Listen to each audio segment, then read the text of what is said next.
So today we are looking at Ping drivers. Now at first look, you might be thinking there's nothing new here. We've just got the 2023 Ping G430. Now this year, Ping are not bringing out a new driver range. They're sticking with the G430, but they have made a change. So this is now the Ping G430 Max 10K driver. So the reason it's 10K is because we're hitting that 10K moment of inertia. With this driver, it is all about ultimate forgiveness.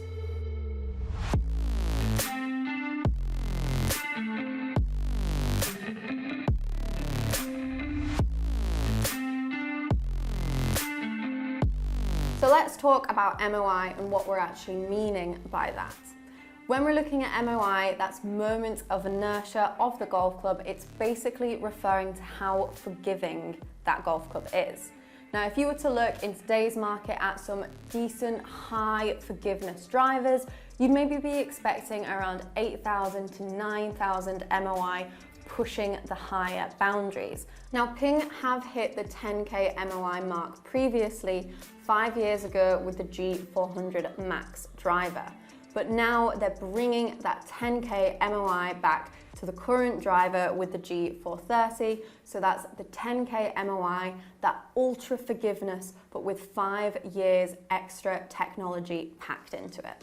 So let's take a look at some of the tech that Ping has used to allow them to achieve this 10K MOI, this ultra forgiving driver.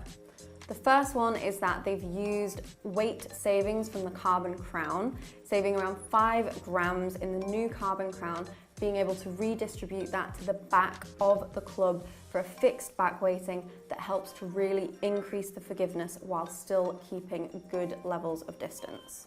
This is also Ping's biggest head profile to date at 460cc volume. That is just staying within the USGA allowable heel to toe and front to back sizes. So those weight savings in the crown are coming from a carbon fly wrap, which to be fair isn't something that is new. We have seen it before in the LS version of last year's Ping G430. That carbon fly wrap also produces a louder, less muted sound in the Ping G430 10K. So let's talk about first impressions of the looks of this driver.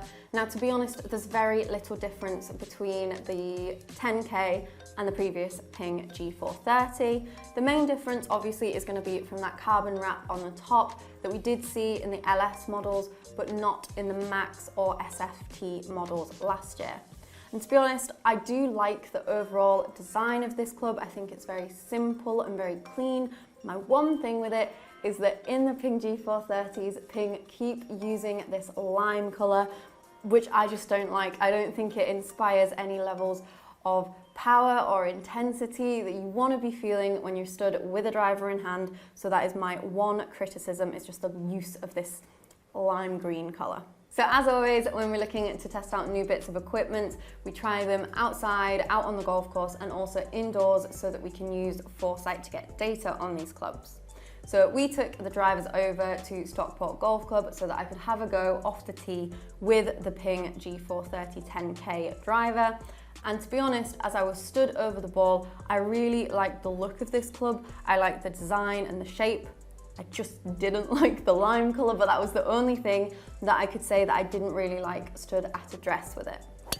Then straight away, from the first shot to the last shot that I hit with this driver, I just thought it was amazing. But what I loved seeing with this driver out on the course was that when I hit multiple shots from the same tee, every single ball was ending up in the same very tight, very small area.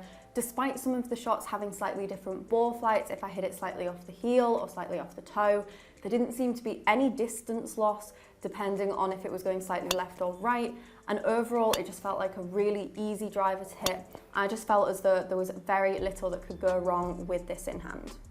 As a lot of you might have remembered from some of the older Ping models, the drivers were getting very loud, and then in the Ping G430 range, they managed to mute that sound down a little bit. With this driver, we're just getting that louder, more high-pitched sound back again. To be honest, I don't dislike that. I don't find that a problem, but I do know that our golfers out there that want that muted sound, which unfortunately, you're just not getting from this driver. Off the face, this just felt really stable. It felt as though there was very little twisting, even when I was hitting it slightly off the toe or slightly off the heel. Now, obviously, when we think of ping clubs, we always think of forgiveness. And with this being one of the most forgiving drivers out there, I was really interested to see if I was going to be losing any distance, which is why once we'd finished out on the golf course, we headed indoors over to Hooked to take this club out and test it on the Foresight range. So before we get into looking at the numbers with this driver, I just wanted to give you guys a sort of baseline as to what I would be expecting as normal speeds and distances. Now, the shaft that I tested this driver in was a little bit lighter, which was better for me to be able to swing it faster. So I was swinging this at around 94, 95 mile per hour club speed, which I would tend to be looking for around 133 to 135 ball speed, with a rough carry of 220 yards and a rough total of 240. So going on to some averages for the G430 10K, the ball speed that I was getting on average was 135, so pushing on those upper limits, which I was really happy to see.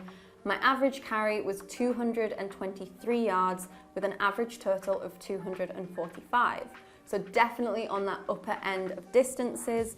There were also a couple of really good shots where I was getting up to 140 ball speed, and there were also a handful of shots in there that were above 250 total yards, which for me is a really, really good distance, and I will always be happy to see that number.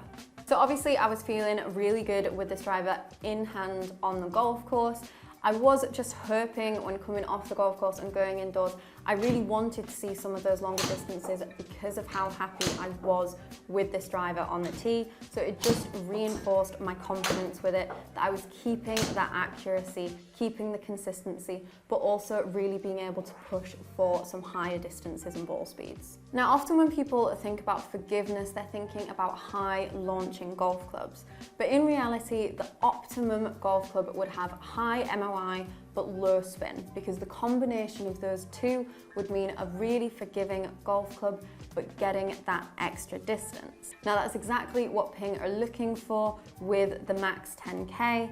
They've designed this club to have lower spin, and we do actually have the stats from when I tested out last year's G430 to be able to compare them. And straight away, I could definitely see that the spin in the 10K was lower. So with the previous 2023 G430, I was averaging a spin rate of 2,950, whereas with the 10K model, that's all the way down at 2,300. Now, when we're looking at distances and speeds, I'm actually 10 yards up in my total on average, 8 yards up in my carry, and 2 mile an hour ball speed up with the 10K. Now those extra 2 miles an hour in ball speed, I would maybe expect to see an extra 4 or 5 yards. So being 10 yards up was a huge positive point thanks to that reduction in spin. So coming in with a verdict for the G430 Max 10K driver, for me, I really can't see any negative points on this driver. Obviously, we're early in 2024. There's still lots of clubs out there to be tested, which I'm really excited for. But looking at this at the moment, this very well could be my favorite driver of 2024. So when we're looking at a driver that performs so well in all categories, being so forgiving and going so far, there's got to be some drawback, and unfortunately here, that is the price. Coming in at an RRP of £599, that is really pushing the boundary for how much we would ever expect to see for a driver. It's the same as Paradigm last year, which was seen as such an expensive driver. That's also coming in at £70 more than the G430s from last year, the G430 Max and SFT.